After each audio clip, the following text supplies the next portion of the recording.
হে everyone, আসসালামু আলাইকুম। দিনটি ছিল ঈদের পরের দিন। আমার প্রিন্সেসকে আমি রেডি করে দিয়েছি আর একটু ওর ছবি নিচ্ছিলাম। ফ্রকটা পরে খুব সুন্দর লাগছিল দেখতে, আর এই ফ্রকটাই আমি পরে গিয়ে নিয়ে এসেছিলাম। তো আমরা রেডি সেডি হয়ে সবাই মিলে বেরিয়ে পড়েছি, যাচ্ছি হচ্ছে আমার নানির বাড়ি দেখা করতে।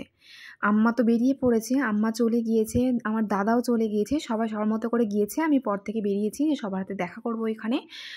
এই ঈদের পরের দিনটা সবার সাথে দেখা হয় নানির বাড়িতে গিয়ে, তাই একটু হলেও ভালো লাগে। আর অনেক মেমোরিজ আছে, অনেক। কারণ ছোট্টবেলা ঈদ মানে ঈদের পরের দিন নানির বাড়ি যাওয়া, সেই সকাল সকাল রেডি সেডি হয়ে চলে যেতাম। 3-4 দিন নানির বাড়িতে ঈদ কাটিয়ে তারপরে বাড়ি আসতাম। তো দেখো, এখানে রায়নাকে নিয়ে আমি একটু ঘুরছিলাম আর আমার হাজব্যান্ড হচ্ছে একটু ভিডিও করে দিচ্ছিল। তো দেখো, ভিড় মোটামুটি ছিল, আগের মতো সেই জমজমাট ব্যাপারটা নেই। আগে যে ঈদে জমজমাট ব্যাপারটা থাকতো, সেই জিনিসটা যেন কোথাও না কোথাও হারিয়ে যাচ্ছে। তো যেহেতু এখানে বাইক করে ঘোরাটা একটু টাফ ব্যাপার, যেহেতু ভিড় থাকে, তো পরে এসে দেখলাম যে না, ভিড়টা কম ছিল, তো বাইক নিয়ে আসা যেত। তো ভালোই হয়েছে, থাক। একটু হেঁটেও ঘুরলাম, প্যান্ডেল দেখলাম, বেশ ভালো লাগলো। আর এখানে রায়না হচ্ছে আইসক্রিম খাবে বলে একটু বসিয়েছি। তারপরে দেখা হবে আমার দাদার সাথে, অনেকগুলো মামার সাথে। তো বেশ অনেকটাই ভালো লাগছিল। তারপর আমার একটা দিদির সাথে দেখা হয়েছিল, রায়নার সাথে প্রথম দেখা হয়েছিল দিদিটার।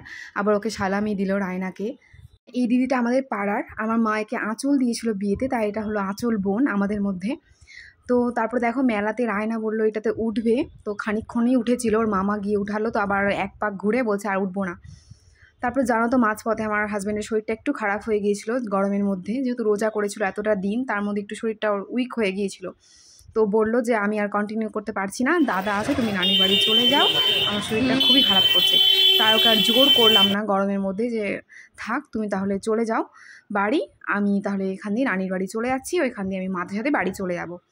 তো দেখো, তো এই ঘোরাঘুরি করছিলাম। আর এই ড্রেসটা নিয়েছি একটা, আর যেটা ব্ল্যাক কালার চুড়িদার তোমরা যেটা আমার আগের ব্লগে দেখেছো, এটা হচ্ছে আমার মা দিয়েছে আমাকে এবার ঈদে, এটা নিয়েছি। আরও একটা শাড়ি নিয়েছিলাম, তো শাড়িটা আমার পরা হয়নি, কারণ কখন পরবো, কোন দিন পরবো বলে আর পরা হলো না। আর তো ঘুরতে বেরোয়নি, ও সেজন্য আর পরাও হয়নি, আর ইচ্ছে হলো না পরার। এই যে এখানে দাঁড়িয়ে একটু ফটো ক্লিক করছিলাম, মা, আমি আর রায়না।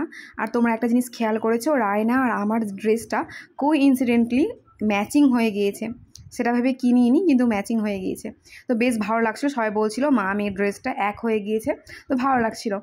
তারপরে ওইখান থেকে আমরা একটু বেরিয়ে পড়লাম, একটু খাওয়া দাওয়া করলাম। তারপরে আব্বা আসলো, আব্বাদের সাথে দেখা হলো। আব্বাও পর থেকে এসেছিলো আব্বার ফ্রেন্ডদের সাথে দেখা করার জন্য। ঈদের পরের দিন আব্বা আসে এখানে, কারণ আব্বার সব পুরনো বন্ধু হচ্ছে সেখানেই, মিরচকের দিকেই, দাদামোড়ের দিকেই।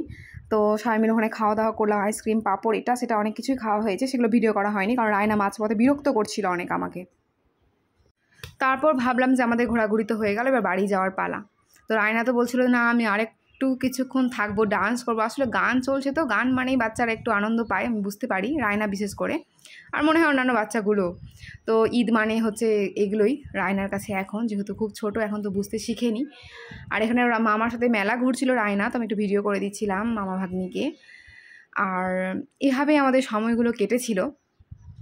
আর আমাকে এই ড্রেসে কেমন লাগছিল অবশ্যই তোমরা কমেন্ট করে জানিও। আর ভিডিওটা ভালো লাগলে লাইক করে দিও, সাবস্ক্রাইব করে দিও, কমেন্ট করে দিও, পাশে থেকো।